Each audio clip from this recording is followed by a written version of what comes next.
경영에 대해서 말씀드리겠습니다. 왜 경영을 해야 되는지.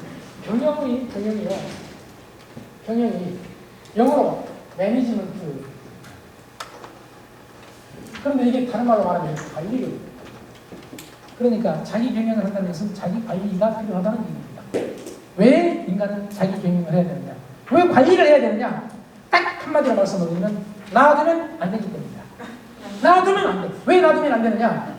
여러분, 인간의 뇌를 제가 한번 그려보겠습니다. 뇌 같습니까? 네. 예. 지금 눈치 빠른 사람은 벌써 대답하잖아요. 갔다고.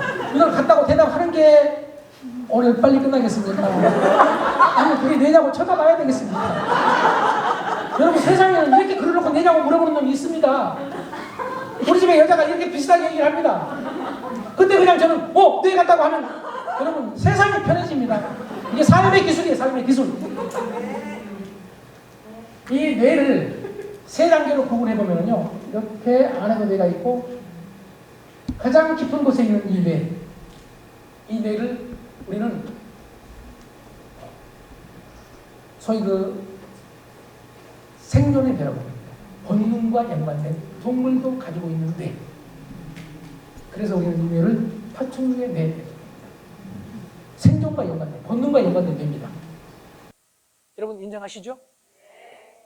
뭐 뇌, 간이라든지 이런 게 이제 여기에 포함이 되죠. 그 다음에 밖에 있는 뇌가 욕구와 관련된 뇌입니다. 감정뇌입니다. 감정뇌. 그리고 맨 마지막에 있는 이 뇌가 신피질. 요 두 개의 뇌는 구피질이에요. 구피질. 오래된 거라. 밖에 있는 게 신피질. 뭐 대뇌 신피질 이렇게 말하죠. 사고 영역, 즉 이성과 관련된 뇌입니다. 그런데 우리 뇌가요, 놀랍게도 어떤 분이 이렇게 쉽게 표현했어요. 세상이 발전하면서 우리 인간이 발전했잖아요. 우리 인간의 뇌가 발전하면서 어느 날 갑자기 인간이 발전한 게 아니고 이 동물뇌부터 시작을 해가지고 차근차근 발전했는데 이 동물뇌가 없어지고 발전한 게 아니에요. 다시 말씀드리면 신도시를 세운 게 아니라 이런 얘기예요. 다 쓸어버리고 신도시를 세운 게 아니고 유럽의 도시처럼 구도시를 놔두고 그 위에다가 계속 발전을 했다. 그러니까 우리 인간 모두가 다 파충류뇌도 있고 감정뇌도 있고 그리고 이성뇌도 있다. 동의하십니까? 네. 그러니까 우리가 가끔 동물 될 때 있어요, 없어요? 있어요. 있죠. 네. 여러분 동물 될 때 대표적으로 동물 될 때 두 가지만 얘기합시다. 언제 동물 돼요? 네. 그래서 술 먹으면 개 된단 말이에요. 뇌과학적으로 맞는 얘기예요. 뇌과학적으로 술 먹을 때 또 어떤 놈은 술 안 먹고도 동물. 저도 그래, 저도. 분노할 때, 화날 때. 여러분 화날 때 제정신 아니죠? 네. 화날 때, 분노할 때, 그리고 지금 말씀드린 술 먹었을 때, 뭐 이제 환각 상태 이것도 포함이 되겠지만요. 이때 우리는 이 동물뇌가 작동해버립니다. 이 동물뇌가 인간의 이성뇌보다 힘이 5배나 세다고 합니다. 그런데 문제는 이 동물뇌가요, 이 동물뇌가 본성이 게으르겠습니까? 부지런하겠습니까? 게으르다. 이게 문제입니다. 왜 게으르냐? 여러분 동물뇌는 오래전에 만들어진 뇌입니다. 동의하시죠? 네. 10만 년, 20만 년, 30만 년 전에 만들어진 뇌인데 그때는 여러분 게으른 뇌가 인간이 게을러야 더 유리했거든요. 여러분 부지런히 막 뛰어다니면 배 꺼지잖아요. 그러니까 먹는 것, 잡는 것 빼놓고는 웬만하면 가만히 있어요. 그래서 어떤 동물 중에는 겨울에 먹이가 없으니까 겨울잠을 자지 않습니까? 겨울 내내 잠만 잔다는 건 얼마나 게으르다는 얘기입니까? 이게 생존에 도움이 되기 때문에. 그러는데 우리도 수십만 년 동안 게으른 게 생존에 도움이 된다는 사실을 우리 뇌 속에 유전자로 가지고 있다는 얘기예요. 그래서 놔두면 인간은 게으르. 자, 그럼 이 동물뇌는 놔두면 부정적이겠습니까? 긍정적이겠습니까? 부정적. 왜 그럴까요? 수십만 년 동안 원시시대 때 우리 원시인의 뇌 한번 생각해 보세요. 그때는 부정적인 사람이 생존에 유리했겠습니까? 긍정적이고 희망적인 사람이 유리했겠습니까? 지나가다가 저쪽에서 부스럭거리는 소리가 나면 희망적으로 저 토끼나 잡으러 가자! 달려간 놈은 둘 중 하나, 죽기 아니면 살깁니다. 토끼매는 잡고 호랑이는 죽었어. 이런 걸 많이 경험을 했어. 그래서 우리는 바스락거리는 소리가 나면 놀랍게도 부정적으로 생각을 해야 생존에 유리하거든. 부정적으로 생각하는 순간 도망가잖아. 저게 토끼여도 도망갈 수 있고 호랑이여도 도망갈 수 있어. 여러분 긍정적으로 생각했던 놈은 한 끼가 해결됐을 뿐입니다. 토끼 잡아서. 그런데 죽을 가능성은 50%입니다. 그런데 부정적인 놈은 지금 말씀드린 대로 한 끼를 못 먹었을 뿐입니다. 그런데 생존은 유리했습니다. 여러분, 이게 원시시대의 우리 인간의 뇌인데 이 인간의 뇌가 지금까지 그대로 있다는 얘기입니다. 그래서 어떤 사람은 이렇게 말하잖아요. 양복 입은 원시인이라고. 지금 우리 현대인이 양복 입은 원시인이에요. 여러분 생각해보세요. 뉴욕에서 심리학자들이 실험 많이 했던 거예요.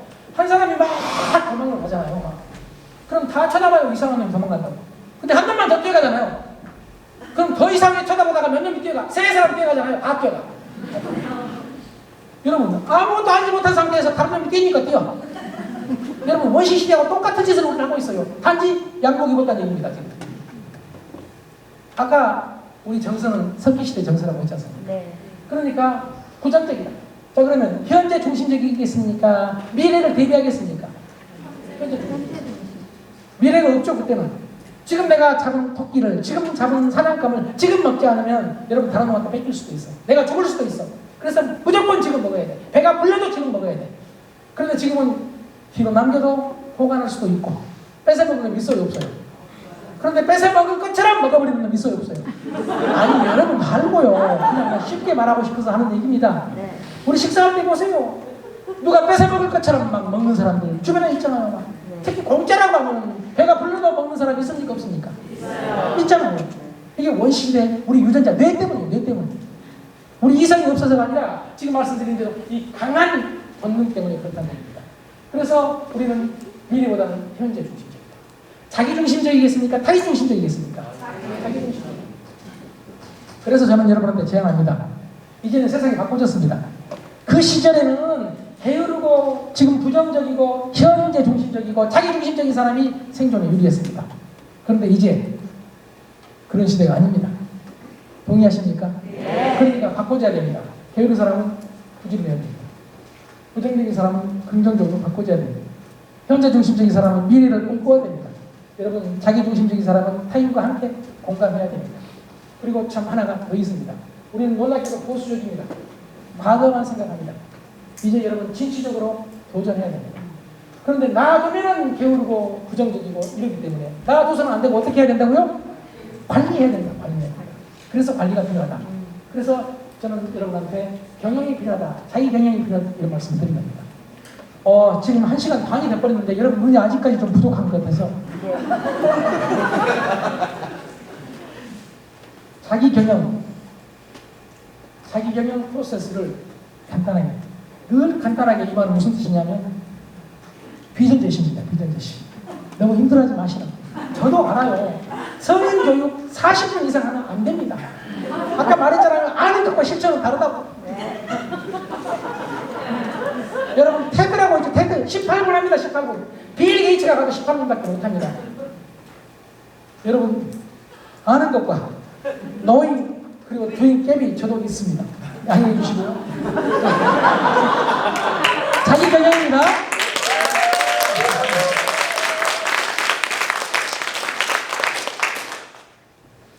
먼저 what 목표. 여러분 목표를 세워야 됩니다. 두 번째 그 목표를 어떻게 달성할 것이냐. 방법 how. 그리고 실행 do. 그리고 마지막으로 C 평가. 저는 이걸 자기 경영의 프로세스라고 불러요. 이걸 가지고 3시간 할 수 있다는 걸 여러분 이해해 주시고 그래야 됩니다. 네. 물론 이걸 가지고 20분에 끝낼 수도 있습니다. 우선 what 이게 목표입니다. 뭘 원하느냐. 여러분 목표가 있어야 되는데 우리는 목표는 젊었을 때만 있고 나이 들어가면 없어진다고 생각을 합니다. 여러분 아직 젊으니까 다 목표가 있으시겠죠. 특히 이쪽은 목표 지향적인 조직이기 때문에 그런데 여러분 놀랍게도 뇌과학적으로 이 뇌를 살펴봤더니 목표를 가지면 뇌가 깨어난답니다. 전두엽 여기 지금 맨 바깥에 있는 가장 현대적인 뇌 전두엽의 기획센터가 있어요. 기획센터. 이 기획센터는 목표를 갖는 순간 불이 켜진답니다. 여러분 기획센터에 불이 켜지면 뇌가 활성화됩니다. 뇌가 젊어집니다. 뇌세포가 젊어진다는 얘기입니다. 그러니까 목표를 가져야 되겠습니까? 아니면 목표 없이 그냥 살다가 먼저 가야 되겠습니까? 여러분 목표 있어야 됩니다. 목표 있는 인생. 그런데 이 목표는 앞에서 끌고 있는 목표가 있어요. 여기 비전입니다. 비전은 어떻게 해야 되느냐? 아주 간단합니다. 가슴 울려있는 비전이에요. 여러분이 그걸 생각하면 가슴 울려요. 혹시 그런 비전 있으십니까? 네. 여러분 놀랍습니다. 그런 비전이 있는 사람이 요즘 사회에서 드물거든요. 여러분 그런 비전이 있어요. 또 그런 비전을 실제로 보여주시는 분이 계시죠? 네. 맞아. 뒤에 앉아 계신 분들은 그런 비전을 이미 달성하신 분들이죠? 네. 보고 있잖아요. 지금 보고 있잖아요. 네. 여러분 비전은 앞에서 끄는 힘, 풀포. 목표는 비전을 달성하도록 밀어젖히는 힘, 푸시파워입니다. 그리고 비전과 목표만 가지고 안 됩니다. 매일매일 계획을 세워야 됩니다. 이 계획의 단위는 하루입니다. 그래서 제가 제일 좋아하는 말이 하루 경영입니다. 하루를 놔두면 안 된다. 하루를 관리해야 돼요. 여러분 옛날에요. 화랑도의 우두머리를 풍월주라고 해서 풍월주. 제1대 풍월주인 위화라는 분이요. 죽기 하루 전에 자기 아들 2대 풍월주가 됩니다. 이화, 위화가 이화를 불러놓고 이렇게 말합니다. 세상사 모두 하루에 다 있다. 삶을 얻는 것도 하루요. 죽는 것도 하루다. 아무리 괴로운 일을 만나도 하루만 지나고 나면 어제 일이 된다. 아무리 즐거운 일도 하루가 힘들다.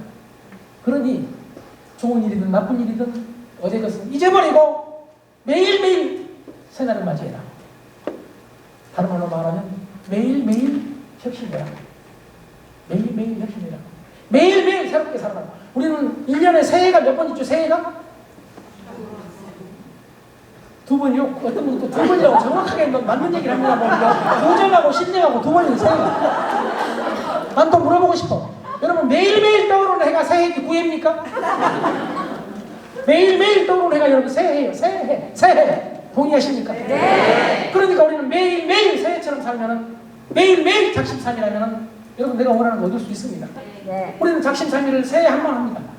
그리고 또 이제 안 되면은 그 다음에까지 기다리느라고 어떤 놈은 아주 힘들어합니다. 오늘 아침 새해가 떴는데도 여러분 1년 12달 지난 다음에 그 새해하고 다른 줄 알고 똑같은 해입니다. 똑같은 해. 동의하시죠? 네. 하루 경영 하는 겁니다. 매일매일 새로워야 되고 매일매일 변화해야 되고 매일매일 혁신해야 됩니다. 하루에 다 있습니다. 하루에 다 있습니다.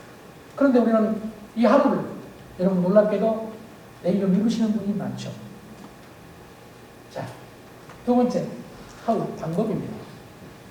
방법에는 두 가지가 있습니다. 첫 번째는 원리가 있습니다. 원리는 뭐냐면요. 목표 달성의 원리죠. 목표 달성의 방법에는 두 가지가 있다. 목표 달성의 원리와 목표 달성의 전략이 있다. 여기 전략은 여러분 시스템대로 하시면 되기 때문에 제가 말씀드리지 않겠습니다. 여러분 조직에 시스템이 있잖아요. 네. 그렇죠. 이게 전략이란 말이에요. 이걸 제가 밖에서 말할 수가 없어요. 왜냐하면 여러분이 가장 잘 알고 계시기 때문에. 그런데 여러분 전략만 가지고 성공할 수가 없다는 거예요. 뭐가 필요하냐? 원리가 필요하다. 원리. 이 원리는, 이 목표 달성의 원리는 여러분한테도 이건 원리고 다른 사람한테도 이건 원리고 1000년 전에 살았던 사람한테도 이게 목표 달성의 방법이고 앞으로 1000년 후 세상이 아무리 변해도 이것은 목표 달성의 방법 중에 하나다. 이게 원리다. 그 원리를 나중에 말씀을 드릴지 그냥 넘어갈지 모르겠습니다. 시간 관계상 아무튼 여기까지 먼저 말씀을 드리고 그 다음에 이제 아까 말씀드린 실행입니다. 여러분 실행이 중요하다는 얘기는 다 알고 계시잖아요. 그럼 실행을 어떻게 해야 되느냐? 1번 Do it now. 제가 제일 좋아하는 말입니다. Do it now. 당장 해라. 지금 당장 해라. 여러분 어려운 얘기입니다. 왜 어렵냐면요. 여기 봅시다. 우리 이성 뇌는요. 지금 당장 해라 이해합니다. 그런데 우리 감정 뇌는요. 이성 뇌보다 힘이 5배 센 감정 뇌는 여러분 지금은 하기 싫어요. 왜냐하면 우리 인간의 본능은 내가 지금 이 일을 할까 말까를 결정할 때 가장 중요한 것이 이 일을 지금 내가 해서 편할까 불편할까 힘들까 쉬울까 이게 첫 번째 판단 근거예요. 우리 뇌는 무조건 지금 편한 걸 택합니다. 우리는 무조건 지금 쉬운 걸 택합니다. 동의하십니까? 놔두면은 그런다. 놔두면은. 그래서 옆에서 관리해야 된다는 얘기예요. 물론 자기 스스로 하는 관리를 우리는 자기 관리라고 해요. 조직에 의한 관리도 있지만 자기 스스로 관리할 수 있으면 얼마나 좋겠습니까? 자, 그래서 당장 해라. 두 번째가 Do it succeed. 이 succeed를 사전에서 찾아보시면 지속하다 계속하다. 이런 말이 있습니다. 계속해야지. 당장 해라 하니까 오늘 당장 하고 안 되면 말아버리고. 그거 안 되는데 하고 말아버리고. 여러분 그래야 되겠으니 지속해야 돼. 지속. 매일매일 지속해야 된다. 여러분 유명한 지휘자 중에 레너드 번스타인이라고 아시죠? 예. 번스타인은 그 지휘자 있잖아요. 지휘자. 번스타인은 이렇게 말합니다. 하루를 연습하지 않으면 애가 알고, 이틀을 연습하지 않으면 내 아내가 알고, 사흘을 연습하지 않으면 청중이 안다. 그런데 많은 사람들은 지휘할 때 보세요. 이건 나도 아는데 이걸 못한다고. 근데 이 연습을 매일매일 한다는 거예요. 우리나라에 정명훈님이라고 유명한 지휘자 계시죠? 그분이 이렇게 말했어요. 지휘! 누구나 한다! 누구나 할 것 같아. 그런데 그분 얘기가 수십 년 해보니까 할수록 어렵다. 여러분 세상에 쉬운 게 어디 있겠습니까? 명지휘를 한다는 것은 그만큼 어렵다. 그래서 매일매일 연습을 하지 않으면 안 된다. 이런 거예요. 남들이 볼 때는 하루쯤 쉬는 게 어때요? 뭐 사흘 쉰다고, 한 달 쉰다고 어때요? 이럴 수 있지만은 진짜 프로는, 진짜 명작은 지금 보시듯이 하루를 하면 내가 알기 때문에, 이틀을 하면 아내가, 옆 사람이 안다니, 사흘을 하면 청중이 알기 때문에 매일매일 해야 된다. 석시. 그럼 얼마나 우선 지속해야 되느냐? 근본적으로 맥스웰 몰츠라는 미국의 의사는 우리 인간이 21일 동안 똑같은 일을 반복하면 그게 습관이 될 수 있다고 주장합니다. 그래서 최소한 21일 동안 한번 같은 일을 반복해보는 것, 이걸 우리 21일 법칙 이렇게 말합니다. 과거에 그 도쿄대학교의 명예교수였던 이시우라 쇼미키는요 30일의 기적이라는 책을 냈거든요. 30일이면 다 바꿔진다. 30일. 그 오래전에 옛날에 공자님은 자기 제자 중에 안회라는 제자가 있었어요. 아내를 특별히 이뻐했어요. 요즘 같으면 따졌을 때 아내가 친척이거든. 친척이니까 이뻐한다. 그런데 공자님은 얘기하기를 아내를 좋아하는 이유가, 아내는 내가 말하면 놀랍게 3개월을 행동을 해줍니다. 공자왈입니까? 공자행입니까? 일반적으로 공자말, 공자가 말씀하시기를 이러잖아요. 공자는 그렇다고 말만 한 게 아니에요. 이 내용을 자세히 한번 들어봤더니, 물론 해석 다르겠지만요, 공자님이 이렇게 말했어요. 아내는 내가 말을 하면은 그 말을 3개월 동안 실천을 해요. 놀라워! 나도 1개월 하기가 힘든 것을 그 말을 그분도 1개월을 했다는 얘기 아니겠습니까? 여러분, 작심삼일이 아니라 21일을 반복하고 30일을 반복하고 3개월을 반복하면 여러분 습관이 될 수 있다. 그래서 지속하는 것에 힘을 무시해서는 안 된다. 세 번째, do it best. 최선을 다해라. 최선을 다해라. 그럼 이런 말을 하면 많은 사람들이 나 지금 최선을 다하고 있는데도 안 된다! 이렇게 주장을 해요. 안 되죠. 그럼 어떻게 해야 되느냐? 여러분, 거울나라의 앨리스라는 동화책에 앨리스라는 소년이 레드퀸이라는 붉은 여왕의 손을 잡고 저기 뭐죠? 큰 나무 막 뭐라요? 죽어라 뛰었어요. 그런데 제자리 죽어라 뛰는데 제자리. 그래서 붉은 여왕한테 물어봐요. 왜 이렇게 죽어라 뛰는데 최선을 다하는데 제자리냐고. 그때 붉은 여왕이 했던 얘기. 원래 인생은 그런 거란다. 이 자리를 지키기 위해서도 최선을 다해야 한다. 여러분 이해하십니까? 이 자리를 지키기 위해서도 최선을 다해야 한다. 우리 비즈니스뿐만이 아니라 집에서 남편과 아내 사이의 관계도 마찬가지입니다. 이 정도의 관계를 유지하기 위해서도 최선을 다해야 한다. 그런데 우리는 최선을 다함에도 불구하고 우린 이렇게밖에 안 된다고. 우린 이것밖에 안 된다고. 이렇게 말을 해요. 그래서 앨리스가 묻습니다.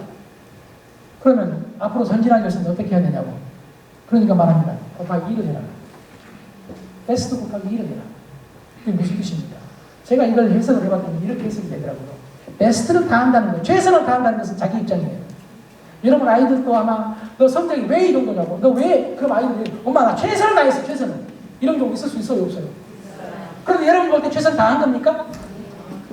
여러분이 최선을 다했다고 하는데 여러분 다른 사장님들이 볼 때 여러분 최선을 다한 걸까요? 아니, 내가 좀 위험한 질문을 이런 얘기를 안 해야 되는데 제가 아까 저도 이 말빛을 쥐고 말았는데 여러분 나는 최선을 다하고 있거든. 여러분 우리 정치인 중에도 모두가 하는 말이 자기는 최선을 다한다잖아. 이 세상 거의 모든 사람들은 최선을 다해. 이혼할 때 거의 대부분이 내가 저를 만나서 최선을 다했다고. 내가 저 여자 만나서 최선을 다했다고.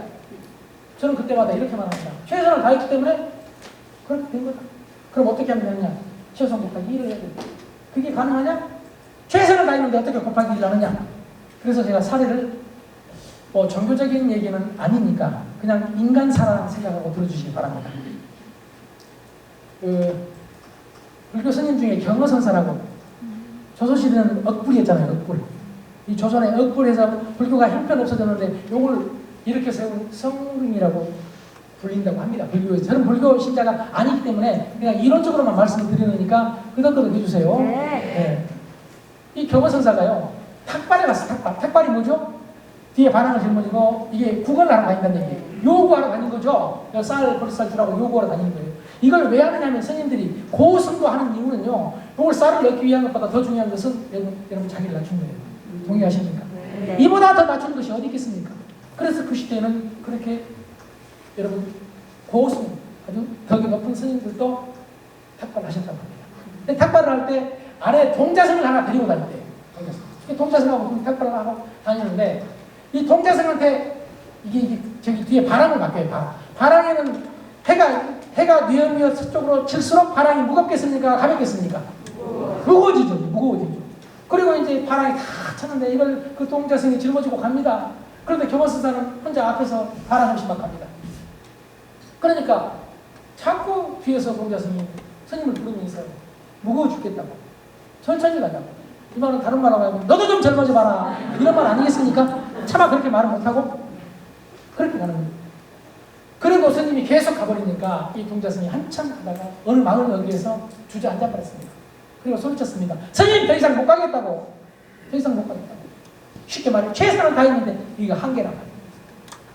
그때 그 경허선사가 주위를 두리번거리다가 옛날에 여러분 1901년 정도 1900년도니까 한번 생각해보면 100년 전 그때 모두 한복 입고 다니고 집에 우물이 없어가지고 우물에서 물을 떠오는 이 물을 짊어지고 어떤 새댁이 물동이를 들고 지나가는데 경허선사가 그 새댁을 가서 조용히 안고 뽀뽀를 해버렸습니다. 이게 놀랄 일입니까? 이렇게 태어날 일입니까? 지금? 여러분 지금 생각하지 말고요. 여러분 뭘 많이 보신 모양인데 1901년에 이거 놀랄 일 아닌가? 경천 놀랄 일입니다. 그것도 스님이 여러분 물동이를 엎어뜨리면서 소리쳤습니다. 사람 살리라고. 옛날에는 동네 청년들이 많았잖아요. 청년들이 이 소리를 듣고 쫓아나오기 시작합니다. 어떤 놈은 낫을 들고 괭이 들고 삽을 들고 막 저놈 쫓아나고 땡중 쫓아갑니다. 엄청나게 많은 청년들이 막 쫓아오니까 이 경허선사가 달리는데 지금 뭐 아이들 말대로 표현한다면 졸라 달렸다. 현대적인 의미로 말한다면 여러분 졸릴까봐 사는 말인데 졸라 달렸어. 자기가 늘 가는 길이니까 알아요. 거의 10리를 달린 거예요. 10리를. 4km도 달린답니다. 그때 생각이 났습니다. 동자승. 그 바람을 짊어지고 있는 동자승이 안 보여요. 저는 죽었다. 죽은 거지 이제 답해가지고. 갑자기 미안해. 두리번거렸더니 저 앞에가 있네? 저 앞에가 있어. 더 놀라운 사실은 바람을 짊어지고 있네? 그때 경허선사가 그 스님한테 가서 했던 얘기 딱 한마디. 이놈아, 지금도 바람이 무겁냐? 무거워서 더 이상 못 가겠다는 그 사람들. 위기에 처하니까. 그 바람을 짊어지고 경허선사보다 더 빨리 뛴다. 동네 청년들이 못 따라오게 된 거예요. 인간은 무서운 잠재력을 가지고 있습니다. 우리는 지금 최선을 다했다고 합니다. 그런데 위기가 닥치면, 위기의식을 가지면, 희망적인 위기의식을 가지면 지금과는 비교도 할 수 없는 힘을, 잠재력을 발휘할 수 있다는 말씀을 여러분한테 드리고 싶어서 이 사례를 제가 끄집어 내봤습니다. 그때 그 동자승이 그 유명한 망공스님입니다. 그 불교계에 계신 분들은 다 아시더라고요. 네. 저는 책에서 봤지만 여러분 우리는 베스트 곱하기 2를 할 수 있다. 동의하십니까? 네. 얼마든지 가능하다. 그리고 마지막으로 시, 평가. 이건 다른 말로 표현하면 평가받아야 된다는 얘기입니다. 평가받아야 된다. 평가받지 않는 조직은 미래가 없습니다. 평가받지 않는 사람은 미래가 없습니다. 여러분도 평가 받으세요? 받지 않으세요? 시스템에 의해서 평가를 받죠? 네. 예. 여러분, 이게 여러분을 발전시키는 가장 중요한 요소다. 이렇게 말씀을 드리고, 아까 여기서 말씀드렸던 원리에 대해서 많이 이야기했습니다. 이 원리 또한 아주 오래 할 수도 있고, 빨리 배울 수도 있는데요. 자, 원리입니다. 원리. 목표 달성의 원리입니다. 어떻게 목표를 달성해야 되느냐? 어떻게 일을 해야 되느냐? 어떻게 비즈니스 해야 되느냐? 여러분, 교육 필요한가요? 네. 니즈. 교육이 필요하다고 말씀하셨습니다. 교육을 여러분 라이크 좋아하나요? 네.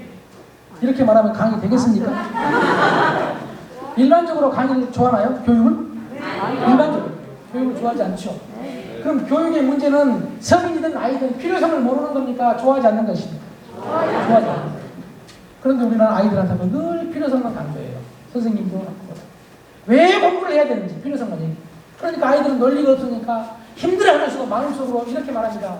하기 싫어! 하기 싫어. 하기 싫어. 좋아하지 않는다는 얘기입니다. 필요한지 나도 알아! 공부를 못한 아이가 필요성은 더 잘하고.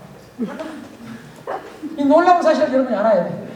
그러니까 공부 못한 아이인데 필요성을 얘기할 필요가 있다 없다? 없어. 좋아하도록 해야 합니다. 자, 그런데 공부를 좋아하는 걸 넘어서서 엔조이, 즐기게 된다면 여러분 성취가 얼마나 많겠습니까? 하나 보겠습니다. 1. 비즈니스. 교육을 말했고요. 비즈니스 필요합니까? 네. 일 필요하세요? 네. 일을 좋아하세요? 네. 네. 일 즐기세요? 네. 바로 여러분이 그런 도둑이에요. 물론 여기서 말로만 하는 사람이 있어요. 아까 말씀드렸잖아요. knowing, doing, get. 말을 하는데 행동을 하지 않는다. 자, 그러면 이 일뿐만이 아니라 여기 우리 여자 사장님들이 많으니까 그냥 남편 필요하세요? 네. 이 대답이 한 명 나오는 경우는요, 힘들어요.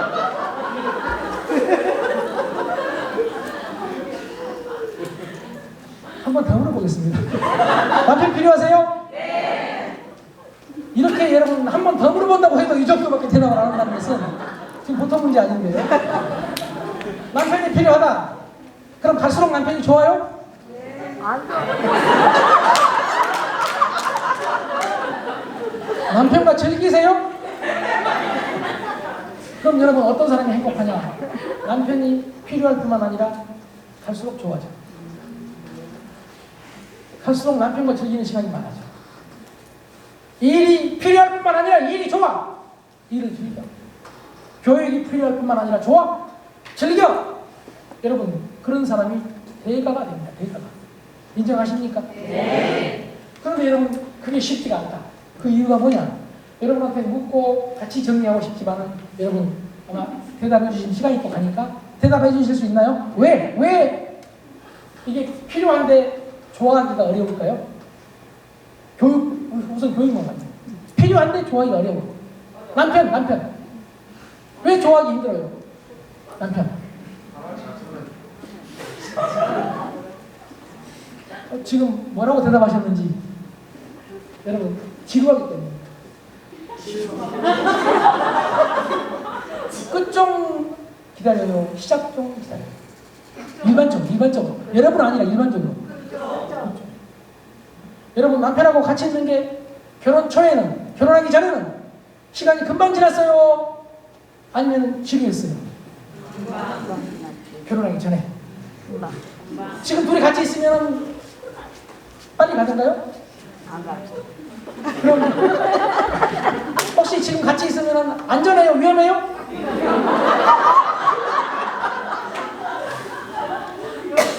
어떤 사람은 그럽니다. 존재 자체가 위험하다고. 그 이유는 딱 한 가지. 기술이 없기 때문에. 삶의 기술이 없어요. 부부 생활에 기술이 없어요. 기술을 배우지도 않았어요. 배울 생각도 안 해요. 그냥 기분대로 살아요.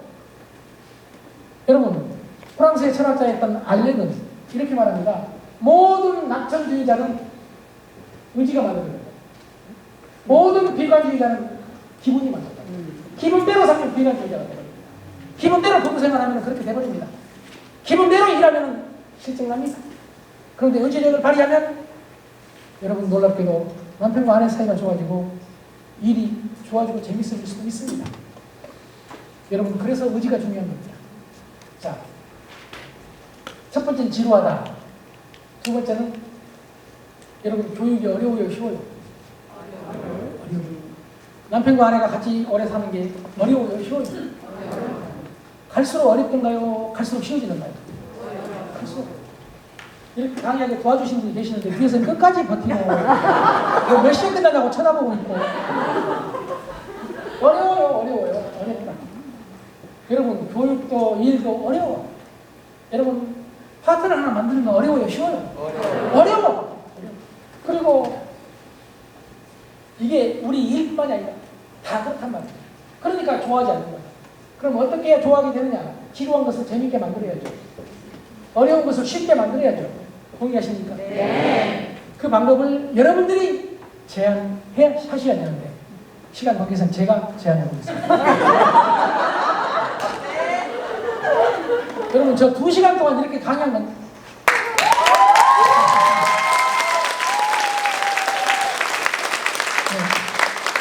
이렇게 들어주신 것도 대단하세요. 우선 지루한 걸 재밌게 만드는 것 어렵거든요. 그래서 제가 가만히 생각을 해봤는데 여러분 놀랍거든요. 코미디를 보고도 어떤 사람은 웃고 어떤 사람은 인상 쓰더라고요. 참 놀랍습니다. 저 강의 들으면서 어떤 사람은 내 눈만 보고도 웃어. 어떤 놈은 눈 보고 따져. 수술했냐 안 했냐 물어봐. 여러분 그냥 재밌어하는 사람이 있고 따지는 사람이 있더라 이런 얘기예요. 다 다르더라. 왜 다르느냐? 정보가 들어오면 정보를 그대로 받아들이는 게 아니라 여러분 자기가 가지고 있는 틀로 걸러냅니다. 그리고 각색을 합니다. 여러분 그래서 자기만의 생각을 한다. 이걸 해석이라고 해요. 그 해석을 무엇에 따라서 하느냐면 마인드셋. 이 마인드셋을 말콤 글래드웰은 정보를 받아들이는 방식 이렇게 표현합니다. 우리말로 해석을 한다면 뭐 그분이 우리말로 하게 했겠습니까? 마인드셋 그랬는데 우리말로 해석을 구태여 해본다면 정보를 받아들이는 방식이에요. 그러니까 재밌게 받아들이면 재밌어요. 그런데 여러분 지루하게 받아들이면 지루. 이 마인드셋이 뭘 만드느냐? 여러분 태도, 애티튜드, 태도를 만든다. 그런데 아까 말씀드린 대로 칼 메닝거 박사 말대로 여러분 이 애티튜드, 태도는 놀랍게도 사실보다 중요하다. 재미가 있냐 없냐 사실보다 여러분 태도가 더 중요하다. 여러분 코미디 영화를 보고 소리내서 웃는 사람 두고 보세요. 안 죽습니다. 안 죽어요. 여러분 웃으면서 여러분 제품까지 같이 먹고 움직여봐. 진짜 그게 어렵다니까요. 안 죽어요. 여러분 그런데 재밌는 걸 보면서도 재밌어 할 줄 모르면 어찌 되겠습니까? 빨리 갈 수가 없어요. 우리 인간의 뇌 있죠. 인간의 뇌. 이 본능 뇌 힘이 이성 뇌보다 5배가 세다는 인간의 뇌보다 5배가 세다는 이 동물 뇌의 특징이 무식하다. 몰라요. 뭘 모르느냐? 하하하하 웃으면 진짜 재밌어서 웃는지 아니면 일부러 웃는지를 몰라. 그리고 똑같이 일부러 웃을 때도 재밌어서 웃을 때와 똑같은 신체 반응, 호르몬 반응을 해요. 그래서 가짜로 웃어도 엔돌핀이 쏟아져 나와요. 세로토닌이 나온다는 게 뇌과학적으로 밝혀졌어요. 이거 설명할까요? 그러니까 어찌 해야 되겠습니까? 그냥 웃어야 돼. 그냥 웃어야 돼. 그냥 웃는 것보다 하하하 소리내서 웃는 게 훨씬 효과가 있다는 것이 중요해요. 여러분 또 안 죽으려고 벌써 연습하는 거 보세요. 본능이다 본능. 너를 위해서 웃는 게 아니라 나를 위해서 웃는 거예요. 그럼 나만 좋은 게 아니라 나도 좋고 너도 좋아지지 않겠습니까? 네.